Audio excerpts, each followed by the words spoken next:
Elías Bond detuvo su caballo frente a una finca remota y olvidada para echarle un ojo a unos caballos de cría. El viento traía olor a paja, a mierda de caballo y a algo más.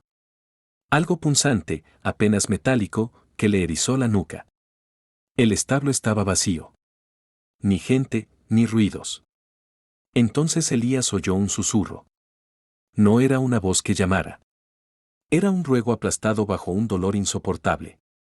Al borde del bosque detrás del establo, la vio, una mujer apache colgando cabeza abajo, atada de un tobillo con una soga a una rama. La cuerda estaba tan tensa que la piel se le había amoratado. El cuerpo le pendía hacia el suelo, los brazos temblando, sosteniéndose apenas en una posición que nadie aguantaría mucho tiempo. El pelo y el vestido llenos de tierra. Las moscas zumbando alrededor de heridas hinchadas por haber estado así demasiado tiempo. Ella alzó la cabeza, los ojos nublados por el sol y el agotamiento, la voz rota, ronca. No puedo cerrar las piernas. Por favor, bájame. Elías se quedó helado. En estas tierras, nadie hacía algo así sin esperar castigo. Colgar a una mujer a plena luz del día no era locura. Era un mensaje de poder. Miró alrededor. Ni rastros de pelea. Nada escondido. Quien lo hizo quería que la vieran. La mano de Elías se cerró sobre el cuchillo en su cinto. Había vivido lo suficiente para saberlo, si cortaba esa soga, no solo estaría salvando una vida. Estaría metiéndose en una guerra que toda la región había tratado de evitar. Dio un paso adelante. En el instante en que la hoja tocó la cuerda, Elías Bond supo con absoluta certeza que ya no había marcha atrás. Cortó despacio, como si un jalón brusco pudiera empeorar todo. Cuando el nudo se dio, el cuerpo de ella cayó. La atrapó justo a tiempo para que la cabeza no golpeara el suelo. Ella empezó a temblar con un escalofrío profundo, largo, como si el dolor por fin hubiera encontrado salida. Tranquila, dijo Elías, voz baja y firme. Ya estoy aquí. Le puso su chaqueta sobre los hombros, protegiéndola del sol y de lo que no necesitaba ver. La mano se le detuvo un momento al rozar las marcas profundas donde la soga había mordido. Horas colgada, no minutos. Horas. En estas tierras, colgar a alguien a plena luz nunca era castigo. Era advertencia. La cargó. Pesaba menos de lo que esperaba, una ligereza que parte el alma. Con cada paso escuchaba no su propia respiración, sino todo lo demás, el viento, el pasto. Cualquier ruido extraño podía significar que alguien vigilaba. De vuelta en el rancho Bond, la acostó en una cama baja junto a la estufa. Hirvió agua y se lavó las manos despacio, como hombre que ha aprendido los hábitos de la supervivencia. Ella hablaba poco. Cada palabra costaba. Cuando el dolor la atravesaba, se mordía los labios hasta sangrar, pero no gritaba. Elías vendó las peores heridas con el cuidado de quien remienda una silla vieja, no para que quede bonita, sino para que aguante el camino largo que viene. Evitó preguntas. Sabía que algunas verdades, si las sacas muy pronto, matan la poca confianza que apenas empieza a crecer. Cayó la noche. El fuego crepitaba suave. Afuera, los perros ladraron un par de veces y luego se callaron. Elías se recargó en la silla, el cuchillo al alcance, el rifle contra la pared. Se preguntó qué tan pendejo había sido. Toda la vida había evitado problemas. Y ahora, por una soga y un ruego, se había metido él mismo la cabeza en el lazo. Ella abrió los ojos y lo miró, la niebla empezaba a levantarse. No debiste hacerlo, susurró. El hombre que me colgó tiene poder. Elías asintió como si ya lo supiera. Lo sé, dijo. Y después de un silencio largo, agregó, pero esta noche estás a salvo. Afuera, el viento cambió de dirección y, en algún lugar en la oscuridad, un hombre poderoso estaba a punto de enterarse de que la soga había sido cortada. Despertó cuando el cielo todavía estaba pálido de niebla. El fuego se había reducido a brasas. Elías estaba sentado a la mesa, sin dormir, arreglando un viejo freno para mantener las manos ocupadas cuando la cabeza no descansaba. Ella miró alrededor como animal que acaba de escapar de una trampa, midiendo cada rincón. Solo cuando estuvo segura de que no estaba atada, de que no la vigilaban, soltó un suspiro largo y tembloroso. No tienes por qué quedarte conmigo, dijo suave. Esto te va a traer problemas hasta la puerta. Elías no levantó la vista. Lo sé. Se hizo el silencio. Afuera, el viento mañanero crujía en la cerca de madera. Ella cerró los ojos, los abrió de nuevo, como tomando una decisión. El hombre que me colgó no es un extraño, dijo. Es mi padrastro. Las manos de Elías se detuvieron un instante, lo suficiente para entender. Habló despacio, cada frase como si quitara una piedra del pecho. Su padrastro, hombre con influencia en la región, conectado con autoridades. Respetado y temido por colonos blancos y tribus indígenas por igual. Nunca necesitaba gritar, nunca esconderse. Su poder venía de que nadie se atrevía a cuestionarlo. Dijo que era para enseñarme mi lugar. Que si yo desobedecía, toda la tribu pagaría el precio. Elías dejó el freno. Y la gente le cree. Ella soltó una risa corta, sin alegría. Tienen miedo por aquí. El miedo es la ley. Elías se levantó y le sirvió un vaso de agua. La mano firme al pasárselo. ¿Qué quieres?, preguntó. No era sugerencia. Era promesa. Ella se quedó callada mucho rato. Luego dijo. Quiero vivir sin agachar la cabeza. Pero si me llevas lejos de aquí, él vendrá. Elías asintió. Miró por la ventana donde el amanecer apenas empezaba, gris pálido como ceniza. Entonces no huimos, dijo. Hacemos lo único que no se espera. Ella lo miró de verdad por primera vez. Nadie hace eso. Por eso funciona, respondió Elías, voz baja y segura. Afuera, huellas frescas de caballo marcaban la tierra húmeda, señales de un caballo que se detuvo y siguió. Elías las reconoció por lo que eran. Esta historia ya había dejado atrás su pequeña cocina, y el hombre poderoso pronto tocaría la puerta sin pedir permiso. El sonido de cascos llegó antes de que el sol secara la tierra. No apurados, no sigilosos. Ritmo firme, confiado, de alguien que sabe que no hay prisa. Elías estaba en la cocina, una mano sobre la mesa. No miró por la ventana de inmediato. El caballo se detuvo en la puerta. Luego, silencio. Un silencio largo y deliberado. Al fin, Elías abrió. El hombre que estaba ahí iba bien vestido, abrigo limpio, botas sin polvo. La cara sin expresión. Los ojos no buscaban, evaluaban. Detrás, dos más en sus caballos. No miraban alrededor. No hablaban. Estaban ahí para que los vieran. Buenos días, señor Bond, dijo el hombre, voz calmada. Vengo por lo que es mío. Sin nombre, sin explicación necesaria. Elías salió al porche y cerró la puerta detrás de él. No es una posesión. El hombre sonrió apenas, como quien oye algo infantil. Aquí afuera, respondió, todo tiene su lugar. Solo vengo a poner las cosas en orden. Una brisa pasó, moviendo la cuerda de tender ropa, haciéndola crujir. Los dos de atrás se acomodaron apenas en las monturas, suficiente para decir que estaban listos. Se metió en un asunto familiar, continuó el hombre. No es prudente para alguien que vive solo. Elías lo miró directo a los ojos. La colgó de un árbol. A plena luz del día.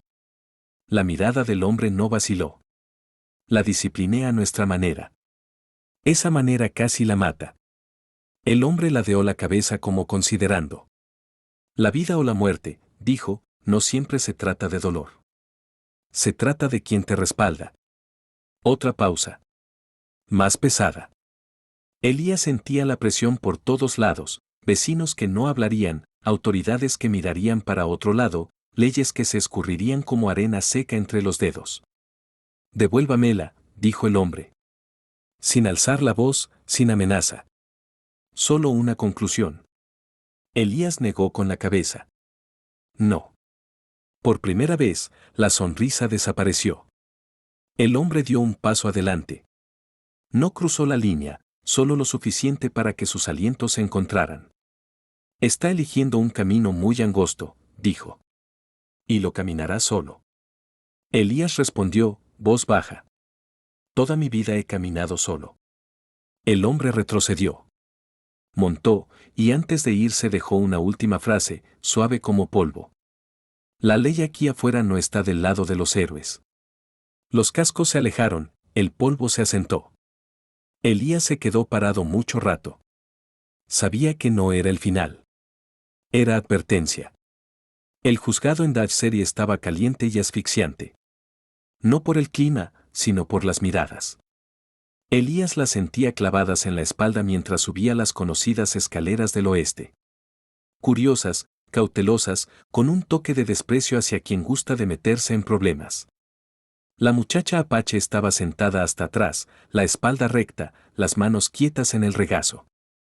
Sin joyas, sin adornos, solo las cicatrices leves en las muñecas, restos de la soga que una vez decidió su destino. El hombre poderoso, su padrastro, estaba al otro lado. Traje planchado. Postura relajada. No la miraba. No necesitaba hacerlo. Su poder venía de no tener que explicarse. El juez golpeó el martillo. Empezaron los procedimientos. Testigos hablaron de lo que vieron, una mujer colgada al borde de una propiedad. Nadie habló del porqué. El doctor describió las secuelas, agotamiento, daño físico por suspensión prolongada. Nadie habló de quién. Luego le tocó a ella. El salón se quedó tan callado que zumbaban los oídos. Elías no volteó. Sabía que si se levantaba, tenía que ser decisión suya. Ella avanzó despacio, firme, y cuando habló, la voz no tembló como algunos esperaban. No vine a pedir lástima, dijo. Vine a decir la verdad. No dio detalles crudos. No hacía falta.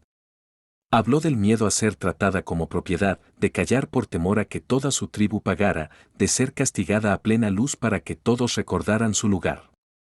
Hizo una pausa y miró directo al hombre del otro lado por primera vez. Usted lo llama disciplina, dijo. Yo lo llamo quitarle a alguien el derecho a ser persona, ser persona. Un murmullo breve recorrió la sala y se apagó. El juez bajó la cabeza y tomó notas. El martillo golpeó de nuevo.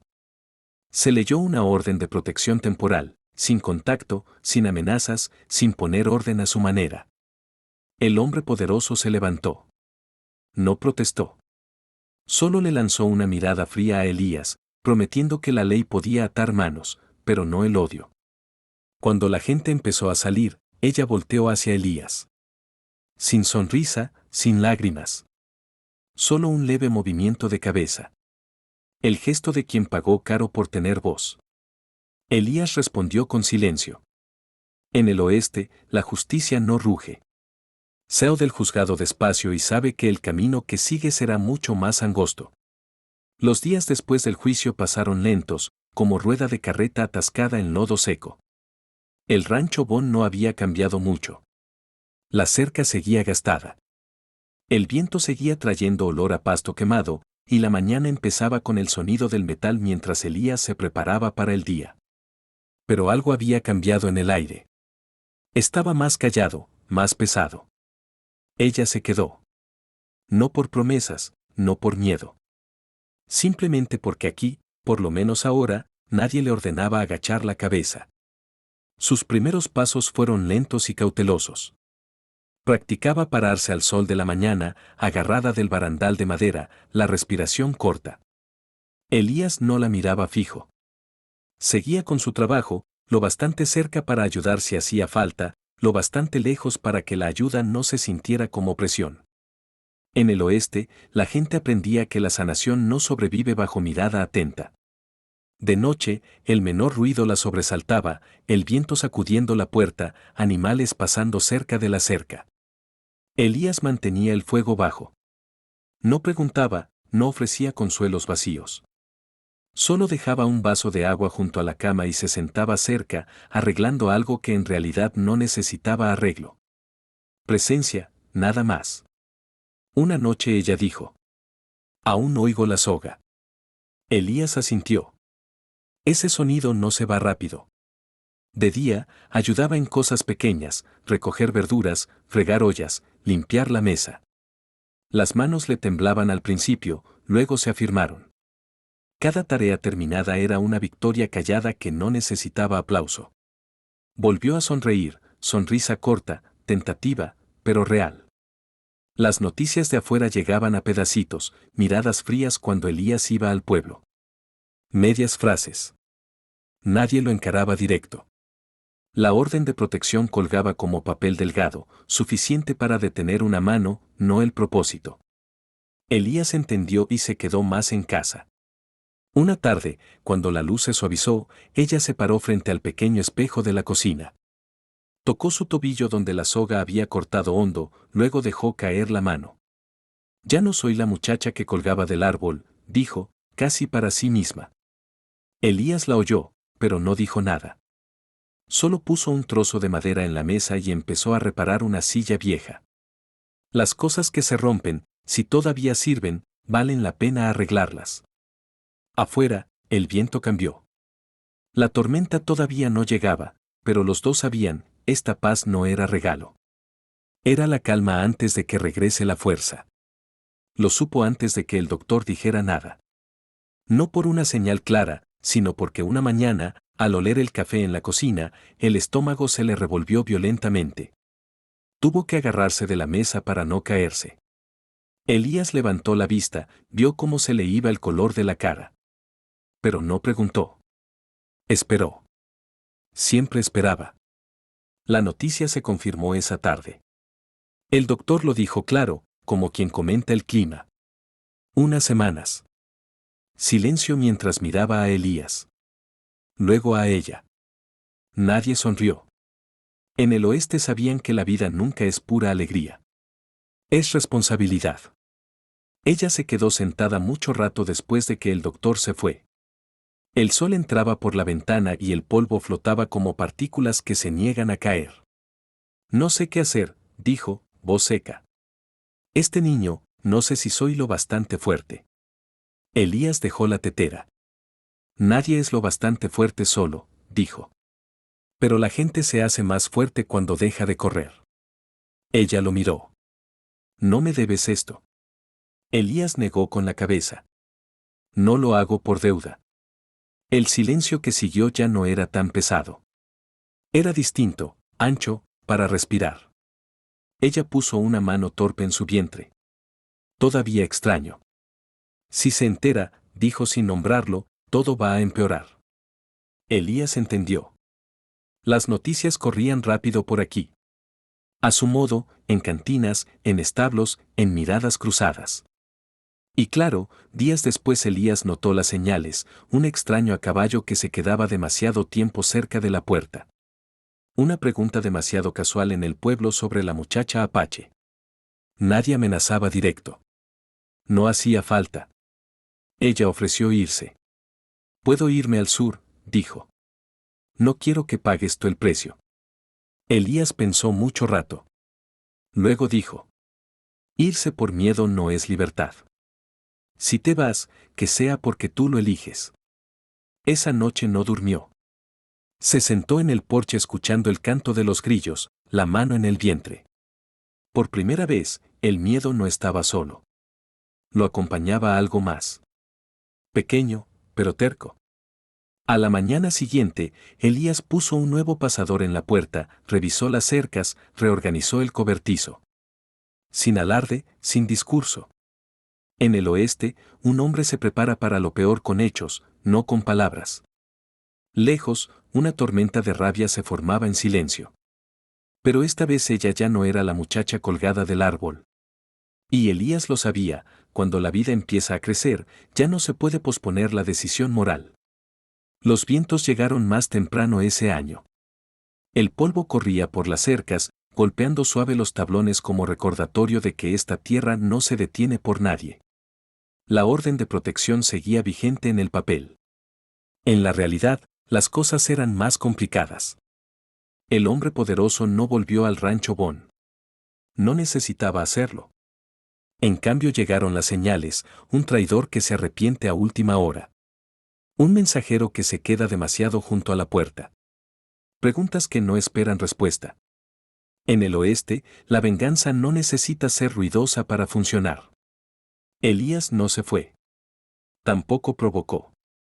Hizo lo que hacen los hombres cuando entienden los límites de la ley, aguantar terreno. Reforzó la cerca. Reorganizó el cobertizo.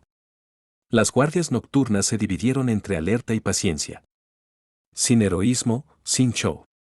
Ella, que ahora decía su nombre en la quietud de la mañana, se paraba más derecha cada día. La forma en que cruzaba el patio ya no traía cautela. La forma en que miraba al frente al ir al pueblo, aunque las miradas seguían volteando, ella entendió algo esencial: el poder de él siempre había dependido del silencio, y el silencio se había roto, aunque fuera poquito.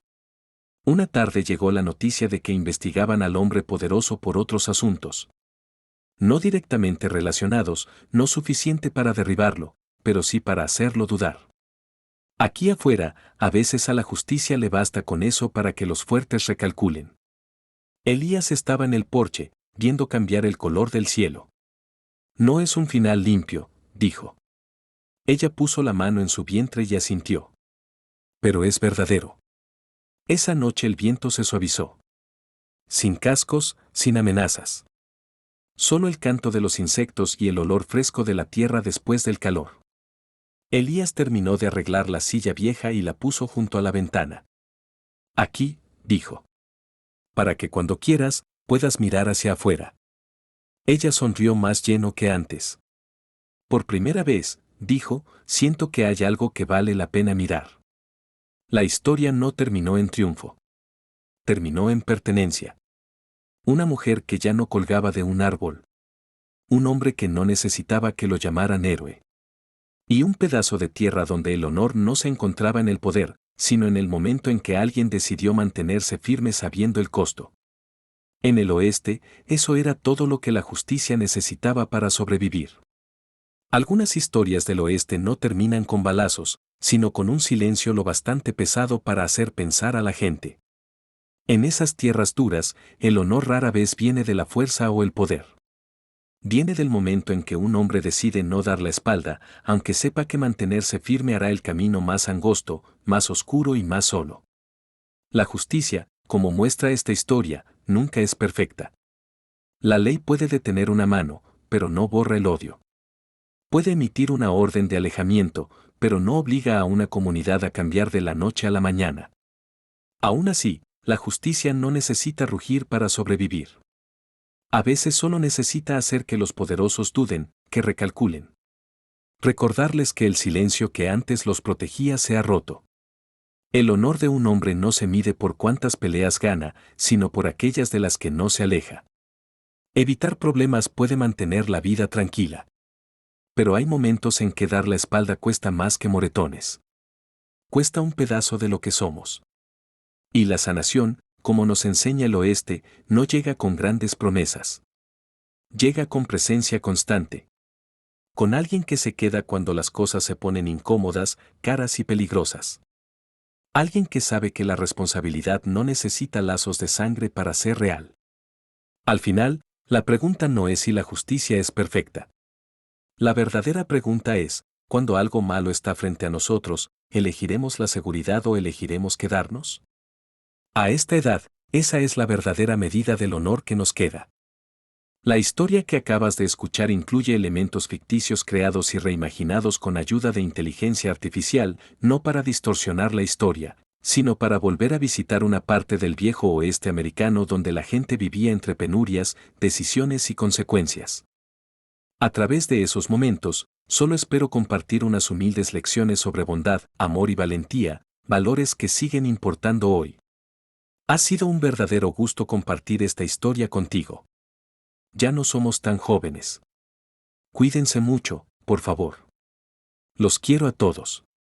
Y oye, si te gustó mi historia, comenta el número 3 años. Antes de que lo hiciera, me pidió que prometiera algo. ¿Qué? Nunca dejar de ser su papá. El que ayudaba a la gente que hacía lo correcto incluso cuando costaba. Cerró la caja, la puso de vuelta en el estante. Rompí esa promesa por un largo tiempo. Hoy empecé a mantenerla de nuevo. Los ojos de Thomas brillaron. Ella estaría orgullosa de ti. Quizás. La garganta de Jacob se apretó. Duerme un poco, Thomas. Mañana figuraremos qué viene después. El chico finalmente se movió a la litera, se acostó con su ropa aún puesta, demasiado exhausto o demasiado cauteloso para desvestirse. En minutos su respiración se profundizó en sueño. Jacob se sentó en la silla junto a la ventana, viendo el río correr plateado en la luz de la luna. Se había vendido a Madame Levesque por 3 años, quizás más. Había hecho enemigos del clan Brennan y un marsal federal. Tenía un chico ahora, una responsabilidad que no tenía idea cómo manejar. Sin recursos para sostener. Debería sentirse atrapado. En cambio, por primera vez en 3 años, sentía que podía respirar. Afuera, un caballo relinchó. La mano de Jacob fue a donde su revólver debería estar, pero lo empeñó. ¿Recuerdas? Se levantó lentamente, asomándose por la ventana. 4 caballos estaban en la línea de árboles. 4 formas en las sombras. Esperando. La sangre de Jacob se heló. Jacob se movió en silencio a la puerta, posicionándose entre la ventana y la forma dormida de Thomas. Su mano encontró el mango del hacha apoyado contra la pared. No mucho contra revólveres, pero mejor que nada. Las formas se acercaron más. La luz de la luna las captó. Los hermanos Garrett, Colt y Silas. Detrás de ellos, 2 hombres más que Jacob no reconoció. Todos armados. Sabemos que estás despierto, Mercer. La voz de Colt carried a través de la noche. Sal y lo haremos rápido. Quédate adentro. Te quemamos para sacarte. Thomas se movió en la litera. Sus ojos se abrieron, se agrandaron. Quédate abajo, susurró Jacob bajo la litera. No salgas, no importa que oigas, pero hazlo. El chico rodó en silencio de la litera, se apretó en las sombras debajo. Jacob agarró el hacha y abrió la puerta. Colt Garrett estaba a 15 pies, pistola desenfundada. Brennan envía sus saludos, dice que le costaste dinero y orgullo. Estamos aquí para cobrar la deuda. Brennan no tiene las agallas para hacer su propio asesinato. Jacob mantuvo su voz nivelada, comprando tiempo para que su mente encontrara ángulos que no existían. Nos paga para tener agallas por él. Colt sonrió. Ahora vienes callado. ¿O lo hacemos a la ruidosa? El agarre de Jacob se apretó en el hacha. 4 hombres armados. Él tenía hoja de madera y rabia justa. La matemática era fea. ¿Cuál es el plan aquí, Colt? Me matan, el marsal investiga. Incluso Cutler va a notar un cuerpo. Cutler va a notar un accidente desafortunado. Hombre viviendo solo junto al río, bebiendo para olvidar sus problemas, cae, se ahoga. Sucede todo el tiempo. La sonrisa de Colt se amplió. Chico también, triste decirlo, huérfano tratando de salvar al borracho que lo tomó. Real trágico. Thomas, matarían a Thomas también. Eliminar el testigo. Atar la historia limpia sobre su cadáver. Literalmente, si necesario. Un problema con tu plan, dijo Jacob. ¿Qué es eso? No bebo. No he tocado whisky en 3 años. Cutler lo sabe. También la mitad del pueblo. Jacob tomó aliento. Así que si van a matarme, mejor asegúrense de que su historia sea a prueba de aire, porque de lo contrario son solo asesinos y ni el dinero de Brennan los comprará fuera de un ahorcamiento. La sonrisa de Colt vaciló. Silas se movió nervioso. Los 2 hombres desconocidos intercambiaron miradas. Podríamos dispararle. Silas apagado. Hacer que parezca robo con que robado. Colt gesticuló a la choza. El hombre no tiene nada que valga la pena tomar. Eso solo parece ejecución. Lo que apunta directo de vuelta a un rifle amartillado detrás de ellos. Todos se congelaron. Buenas noches, caballeros. El Marshal Cutler emergió de los algodoncillos, Winchester nivelado. No estaba solo. Dutch Henderson estaba a su lado, escopeta en mano, y detrás de ellos 5 hombres más que Jacob reconoció del equipo de madera, todos armados. ¿Qué demonios es esto? El revólver de Colt giró hacia Cutler. Baja esa arma o te dejo caer donde estás. La voz de Cutler era plana, factual. Ustedes chicos están invadiendo con intención de cometer asesinato. Tengo 7 testigos ahora. Pueden cabalgar y decirle a Brennan que su plan falló, o pueden morir aquí. Estoy cómodo con cualquiera. Los hermanos Garrett no eran estúpidos, solo malos. Los hombres malos sobreviven sabiendo cuando están vencidos. Colt enfundó su revólver lentamente. Silas hizo lo mismo. Estás cometiendo un error, Marsal. Dijo Colt. No sería el primero, pero duermo bien después de este. Cutler se acercó más. Ahora cabalgue y dígale a Brennan si quiere a Jacob Mercer muerto, mejor que lo haga él mismo porque estoy harto de mirar para otro lado mientras él pisotea a mi pueblo. Los 4 hombres montaron, giraron sus caballos y cabalgaron hacia la oscuridad. El sonido de casco se desvaneció hasta que solo quedó el río. Jacob exhaló, sus piernas de repente débiles. ¿Cómo hiciste? No fue difícil de figurar. Cutler bajó su rifle. Avergonzaste a Brennan frente a todo el pueblo. Le costaste dinero y cara. Un hombre como ese no lo deja ir. Puse palabra a Dutch cuando volvió esta noche, y vinimos a asegurarnos de que sobrevivieras la noche. Dutch Henderson dio un paso adelante. Un hombre grande con ojos amables. Oí lo que hiciste, Jacob. $200 por un chico que no conoces. Ese es el hombre que contraté hace 3 años. El que pensé que había perdido. Firmé un contrato con Madame Levesque, dijo Jacob en voz baja. Por el dinero, trabajaré para ella ahora, el tiempo que tome pagarlo. Al demonio que lo harás. Dutch metió la mano en su abrigo, sacó un giro bancario. Hay $260. Tómalo, paga a la francesa, y rompe cualquier pacto del diablo que hiciste. Jacob miró el giro. Dutch, no puedo. Puedes, y lo harás. Llámalo un bono por 3 años de buen trabajo. Llámalo una inversión en el tipo de hombre que Hollow Creek necesita. Casa. No me importa cómo lo llames, pero toma ese dinero y quédate libre. La voz de Dutch se endureció. Mi hija está viva porque empeñaste tu revólver para comprar medicina cuando yo estaba quebrado. ¿Crees que olvidé eso? ¿Crees que cualquiera de nosotros olvidó? Gesticuló al equipo de madera. Todos te debemos, Jacob. Déjanos pagarlo. La garganta de Jacob se cerró.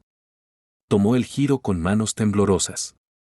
Ahora, dijo Cutler sobre los Brennan, la investigación de Pique es real. Confirmé con la oficina territorial. Tiene 3 testigos que testificarán que el contrato era fraude. Brennan va a responder por ello. Probablemente pierda su rancho. Y su primo no volverá aquí pronto. No después de que escriba mi reporte sobre esta noche. Pique recordará, dijo Jacob. Déjalo. Estarás lejos para entonces. Lejos. Dutch sonrió. Compré la vieja propiedad Kelso. 300 acres. La cabaña necesita trabajo, pero la tierra es sólida. Necesito un capataz para manejarla. Alguien en quien confío. ¿Interesado? Jacob no podía hablar, no podía procesarlo. Horas atrás, enfrentaba años de violencia indenturada. Ahora tenía libertad, un trabajo, tierra de nuevo. ¿Qué hay de Thomas? Finalmente logró. El chico necesita un hogar, dijo Cutler. La ley territorial dice que un hombre con propiedad e ingresos puede peticionar por guardianship. Eres ambos ahora. El papeleo es una formalidad. De debajo de la litera, Thomas salió gateando, su cara surcada de lágrimas. ¿Quieres decir que me quedo? Dijo Jacob, si quieres. Thomas cruzó la habitación y arrojó sus brazos alrededor de la cintura de Jacob, sollozando en su camisa. La mano de Jacob se posó en la cabeza del chico, y algo dentro de él que había estado roto por 3 años se unió silenciosamente de nuevo. 3 meses después, la cabaña en la propiedad Kelso tenía un techo nuevo, ventanas de vidrio y 2 camas en lugar de una litera. Thomas había ganado peso, perdido la mirada atormentada y estaba aprendiendo a leer de los libros de Jacob. Tenía un don para los caballos, justo como su padre, y Dutch ya había dicho que le enseñaría al chico a domarlos bien. Brennan había sido arrestado. El juicio estaba programado para la primavera. Pike Brennan había sido transferido a Wyoming, su reputación dañada por el reporte de Cutler. Los hermanos Garrett habían encontrado empleo en otro lado. Jacob estaba en el porche al atardecer, viendo a Thomas trabajar con una yegua joven en el corral. El chico tenía paciencia, una mano gentil. Sería bueno en esto. Hiciste lo correcto, dijo Dutch, uniéndosele con 2 tazas de café. El chico está prosperando. Ambos lo estamos. Jacob tomó la taza. Gracias, Dutch, por todo. Agradece a ti mismo. Eres el que se paró cuando importaba. Dutch sorbió su café. El pueblo es diferente ahora. Sabes, la gente vio lo que hiciste, vio lo que costó. Les recordaste que algunas cosas valen más que la comodidad. Jacob pensó en Sarah, en la promesa que mantuvo. En Ana, le había escrito, le contó sobre Thomas, sobre empezar de nuevo. Ella no había respondido aún, pero quizás algún día. En el corral, Thomas rió mientras la yegua olfateaba su bolsillo por golosinas, el sonido carried a través de la propiedad, brillante y limpio como agua de manantial. Señor, llamó Thomas. ¿Está lista? ¿Quieres intentar montarla? Jacob sonrió. No mientras yo respire. Chico, es tu caballo. Tú haz los honores. Thomas sonrió radiante y se subió al sillín. La yegua bailó un poco, luego se calmó. Chico y caballo se movieron juntos, probando confianza, construyéndola paso a paso. Jacob miró hasta que el sol tocó el horizonte, pintando todo de oro. Pensó en esa mañana en Hollow Creek, la voz del chico a través de las barras. Por favor, no deje que me vendan. No lo había hecho. Y en mantener esa promesa, los había salvado.